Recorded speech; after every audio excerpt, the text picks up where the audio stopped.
Салам алейкум, хурматлы милләттәштәр, хаумага дустар, здравствуйте, уважаемые подписчики моего канала. На почту Комитета Башкирского национального движения за рубежом часто присылают различные статьи, тексты наши соратники, в том числе и наши соратники из Республики Башкортостан. Такая статья была вот недавно к нам прислана, очень интересная, одним нашим соратником, который душой и сердцем болеет за башкирский народ, за Республику Башкортостан, который желает независимости Республики Башкортостан. Статья сильная. Правда, некоторые наши члены комитета, когда ее прочитали, сказали, что она пессимистичная слишком. Но я так лично не считаю. Да, там есть некоторые пессимистические ноты, но для меня эта статья была таким сильным мотиватором, да, то есть, которая еще раз убедила меня в том, что мы стоим на правильном пути, в том, что необходимо бороться за наш народ, который действительно сейчас находится в очень сложном положении, очень тяжелом, и, возможно, у нас действительно остался последний шанс для того, чтобы стать независимыми. Я бы хотел вас познакомить с этой статьей, прочитать ее вам. Но прежде чем я это сделаю, я прошу подписаться на мой канал, кто этого еще не сделал, поставить лайк, написать в комментариях, что вы думаете об этом, ну и помочь с распространением этого видео. Так, и статья называется «Башкирский вопрос». Вашему вниманию. Однажды, когда я просто так сидел на ковре, на полу одной из небольших мечетей, мне пришла в голову такая мысль. Почему башкиры так тянутся к религии? В религиях все друг другу братья и сестры. Общая вера позволяет почувствовать единение, хотя бы на время перестать испытывать постоянный негатив окружающего мира. Башкиры, как никакой другой народ в России, испытал на себе геноцидальность русского мира, поскольку был непокорнее других, посмел бороться и воевать за свое достоинство. В этом башкиры очень сильно схожи с гордыми кавказскими народами. Возможно, на это повлияло тысячи лет пребывания среди гор. Не знаю. Ведь есть множество башкирских родов, живших в степях и в лесных зонах. Башкиры всегда использовали для обозначения геноцида в отношении себя слово «крыу», что в переводе означает «истребление», «уничтожение». Вот почему у башкир все народные протяжные песни такие серьезные и грустные. В них говорится об угнетении, длящемся намного дольше одной человеческой жизни, о вынужденной смерти лучших молодых мужчин за свою землю и свой народ, о горе тех, кто остался в живых. Невзирая на эту неописуемую вину русских перед башкирским народом, оккупанты не только не хотят покаяться за все злодеяния, которые они чинили над нами сотни лет, но такое им не приходит даже в голову. И здесь, внимание, вопрос. Вы видели, чтобы русские хоть когда-нибудь, хоть перед кем-нибудь в своей истории извинялись на государственном уровне? Этого не было никогда и не будет. Больше того, русские теперь начинают таскать своих тиранов как святых. Это же лютейший ад. Как вообще можно хотеть иметь с этим хоть что-то общее? Я даже слышал такое от русских сожаление, что башкир надо было тогда, в свое время, когда не было смартфонов и интернета, добивать под корень, пока была такая возможность. Сейчас вот они расплодились, просто так от них не избавишься. Очень долгое пребывание в меньшинстве откладывает свой отпечаток на сознание и психику любого человека или общности. Почему, вы думаете, русские так пренебрежительно относятся к мигрантам? Потому что русские привыкли всегда жить, их не замечая. А тут они обращают внимание на себя, отвлекают от важных дел. Прислуга должна быть максимально незаметной, ненавязчивой. Это ее профессиональное качество. Башкиры для русских тоже что-то вроде мигрантов, которых проще постараться просто не замечать. Это хорошо видно по выражению их лиц, когда они слышат живую башкирскую речь.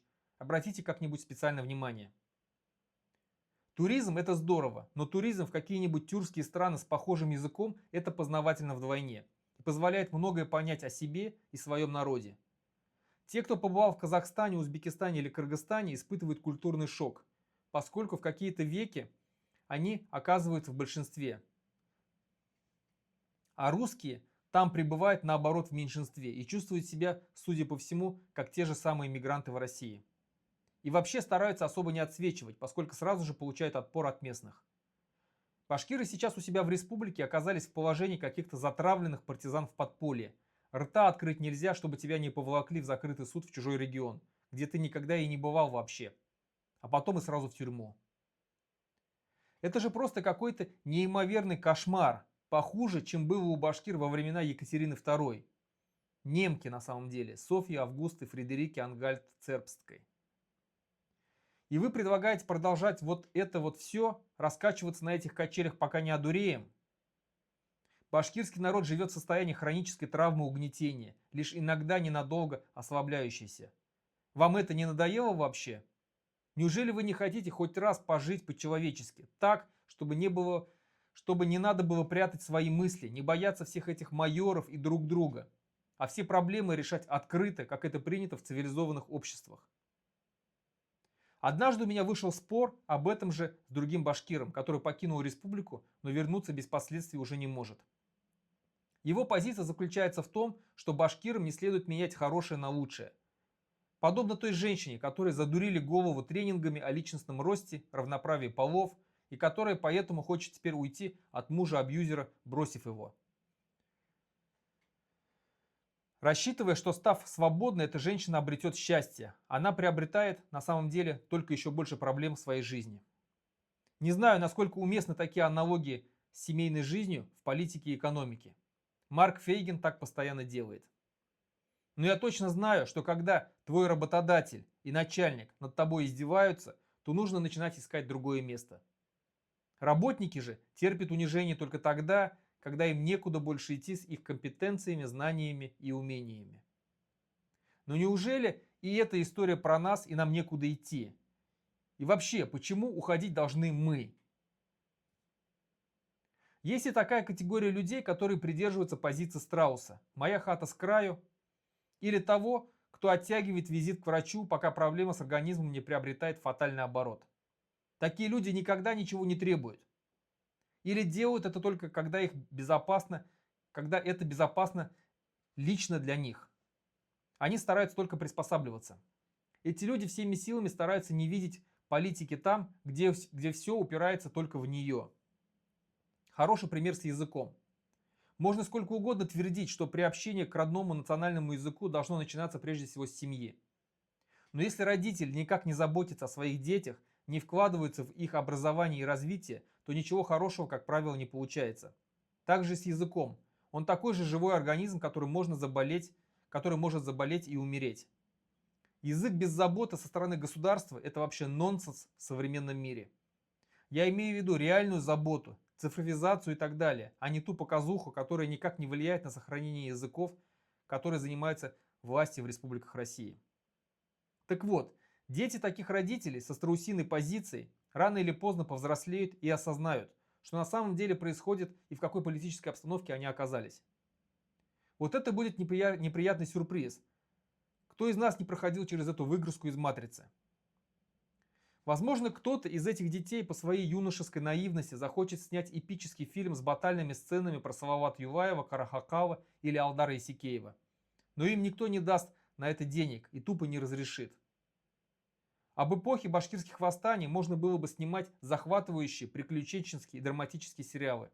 Но вы где-нибудь хоть что-то слышали об этом славном периоде военной истории?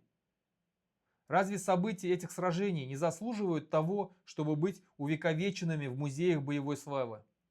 Разве башкирские батыры не герои и не патриоты? Героям разрешили сделать только одного.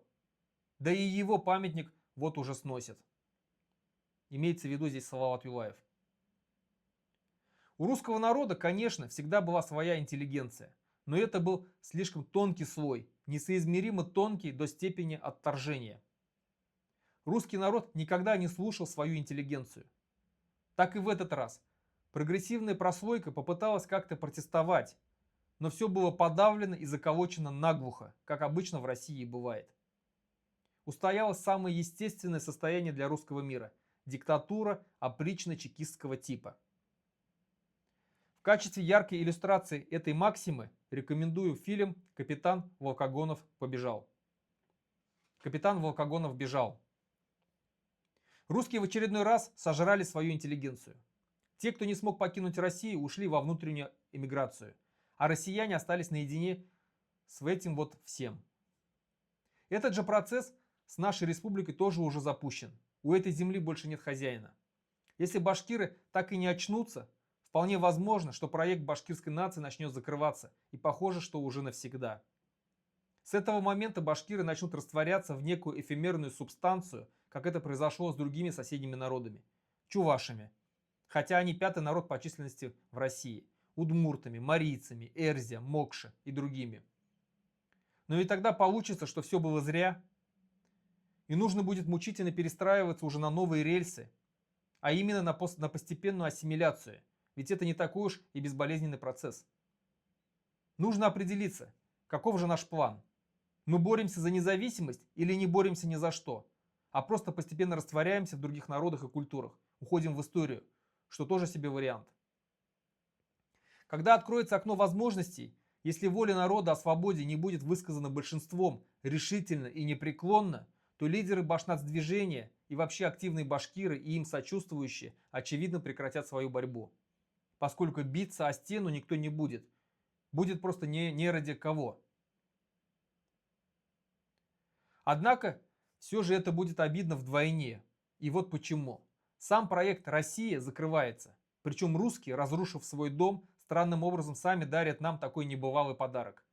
Появляется тот самый редкий исторический шанс воспользоваться этим, чтобы запустить свой собственный проект независимого Башкортостана. Говоря экономическим языком, монополия скоро уйдет с рынка, и откроется простор для множества различных стартапов. Русские так долго засирали вам уши добровольным вхождением в состав Московского царства, дружбы народов и прочей колониальной бредятиной. Сейчас они своим же русским мозги превращают в какую-то выгребную яму, делая из них злобных зомби. Не слушайте русских вообще, послушайте своих, ведь у каждого в окружении есть умные башкиры, которым можно доверять. Спросите у них честно и серьезно, нужна ли независимость нашему народу. Этой республике нужна независимость и любой другой республике, и стоит ли бороться за это. По сути, что такое быть нацией? Башкиры испытали в полном смысле, пожалуй, всего лишь трижды.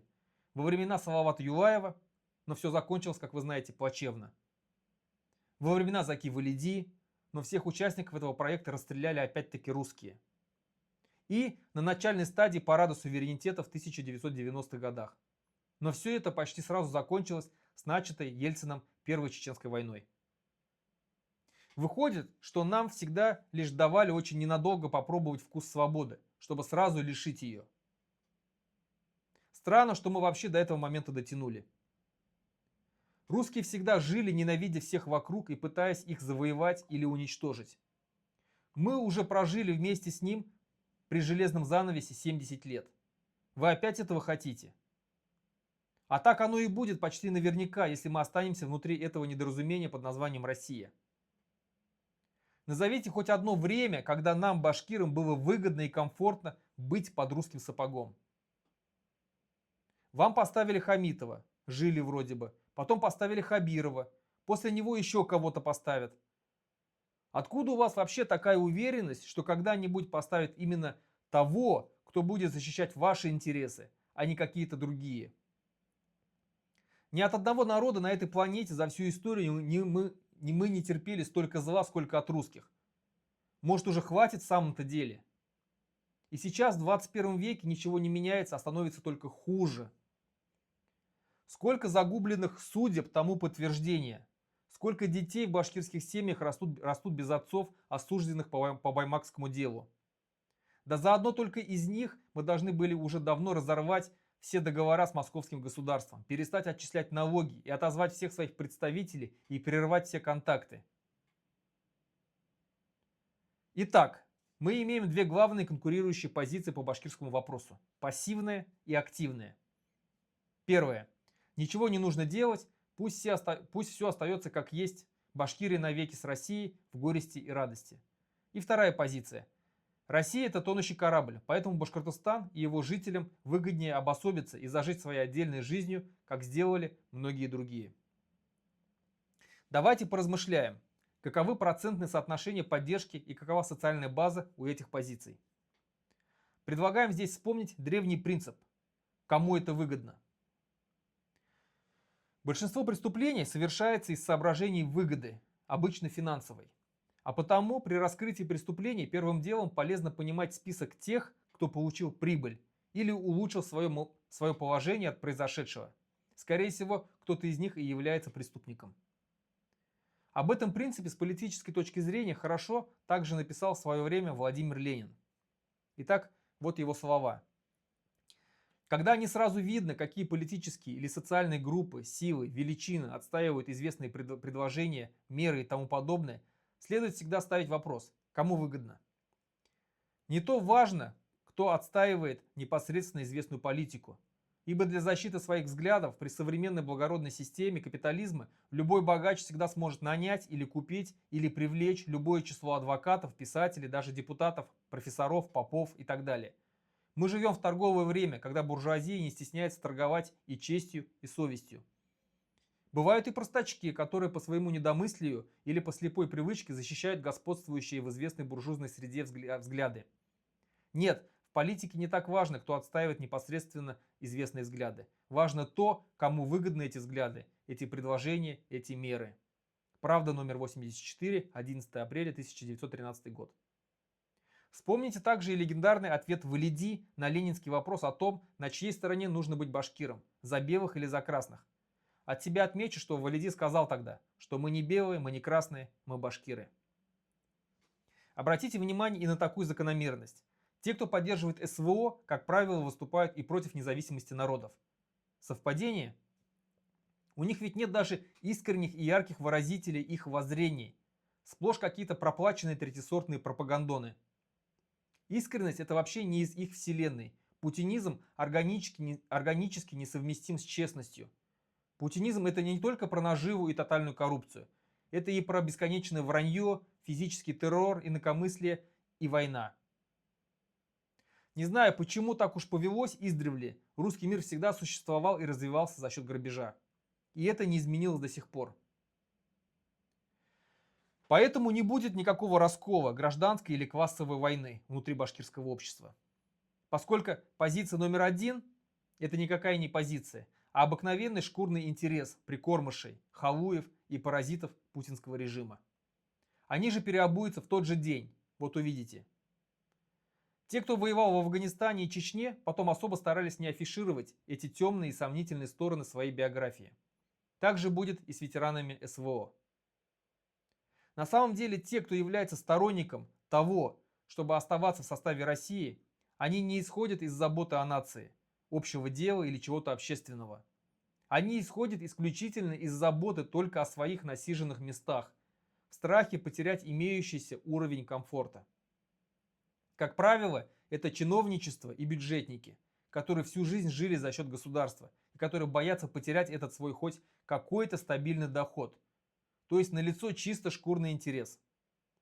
Вы же видите, как все чаще в России чиновники стали самоубиваться после увольнения, поскольку потеря должности для них это жизненный крах. Кроме того, психологически трудно пойти против того, кто всю жизнь кормил тебя с руки, благодаря чему ты приобрел в своей жизни все, что имеешь. Вы можете возразить, что есть ведь республиканский бюджет, есть чиновники, подчиненные не Москве, а республиканскому правительству и так далее.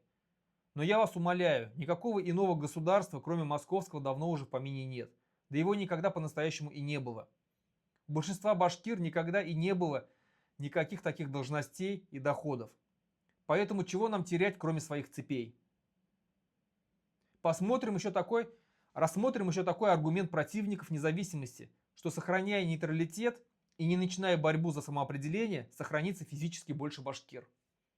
Такой стратегии эластичного подваживания придерживаются по сей день теоретики татарского национализма. Берегут людей. Но для чего физически сохраняться, если внутри не будет ничего по-настоящему башкирского? Это будет та же самая ассимиляция, просто растянутая во времени. Постепенная варка на медленном огне. Этот аргумент сотню раз был опровергнут. Это так не работает. Поскольку в этом случае вы превращаетесь из субъекта просто в объект. Народ, не желающий кормить свою нацию, вскоре будет кормить или станет кормом для чужой. Мы так привыкли к этому эрзацу или суррогату национальной жизни, когда дозволено только то, что разрешило начальство, что прошло цензуру в соответствующих кабинетах некой вездесущей власти. Вы правда считаете, что все эти пляски и песни в национальных костюмах это и есть то, что называется нацией? Это называется фольклором, то есть чем-то музейным. Именно тот факт, что нация застряла в своем фольклоре, говорит о том, что дела у этого народа обстоят весьма плачевно. Можно даже попытаться определить, на какой процент в России народы и нации могут быть реализованы. В любом случае этот процент будет минимальным. Типа нежели нормально, нечего и начинать. О стокгольмском синдроме, применительно к придушенным народам России, тоже уже писано множество раз. Я каждый раз даю себе слово, что этот пост будет последним, что больше не буду обращаться к башкирам. Мой народ прискорбно глух к своим еще оставшимся на свободе трибунам. Все живут в какой-то своей мышиной жизнью. Поэтому будет неудивительно, что когда оковы спадут, их через какое-то время наденут снова. Вот такая статья. Что ж, как я сказал, да, есть пессимистические нотки, но меня она действительно только вот сделала злее и решительнее с осознанием того, что действительно мой народ стоит на краю гибели. И это замечают все, особенно те, кто живет там, в Республике Башкортостан. Они понимают, что у нас последняя возможность осталась. Вот сейчас, когда путинский режим рухнет, а он обязательно рухнет в ближайшее время, это 100% случится. Об этом говорят все аналитики, эксперты. Все говорят о том, что путинский режим рухнет. И когда он рухнет, в стране начнутся необратимые процессы. И вот в этот момент у нас есть уникальный шанс взять власть в свои руки и раз и навсегда порвать с этим русским миром. Сделать нашу республику Башкортостан независимым государством. Такие возможности выпадают очень редко. 1917 год, 1991 год. И вот сейчас скоро, в ближайшее время, я не знаю, ну там год, два, может 5 лет, но это обязательно случится. И нам надо быть готовыми к этому моменту. Мы, башкиры, должны быть готовы, как когда-то были литовцы, эстонцы, латыши, были готовы к независимости. Ждать этого момента, быть готовыми, и когда это произойдет в Москве крах режима, брать власть в свои руки и никаких договоров больше не заключать с Москвой. Никаких соглашений, только независимость. Правильно написано было в этой статье, сказано, что те, кто приезжает в Казахстан, Узбекистан или Кыргызстан, испытывают культурный шок. Поэтому я всем рекомендую, всем башкирам, всем татарам, рекомендую съездить, пока есть такая возможность, не надо никаких загранпаспортов, съездить в Узбекистан, Кыргызстан, а еще лучше Казахстан. И вы посмотрите, как живет настоящая независимая страна. Еще недавно, еще 35 лет назад эти государства были такие же колонии, как и мы. В точно таком же положении находились, как и мы. Но сейчас они все просто воспряли. Это как на засохший цветочек полить воды, и он начинает оживать, начинает расцветать. Также и свобода действует, независимость действует на колонии, на порабощенные народы. Посмотрите, съездите, не поленитесь, возьмите, я не знаю, отпуск на 10 дней, на неделю, поживите вот внутри Казахстана, внутри Узбекистана, Кыргызстана, походите, посмотрите, как живут эти народы. Да, возможно, вам покажется, что не так богато, но я замечу, что Казахстан уже обходит по ВВП Россию.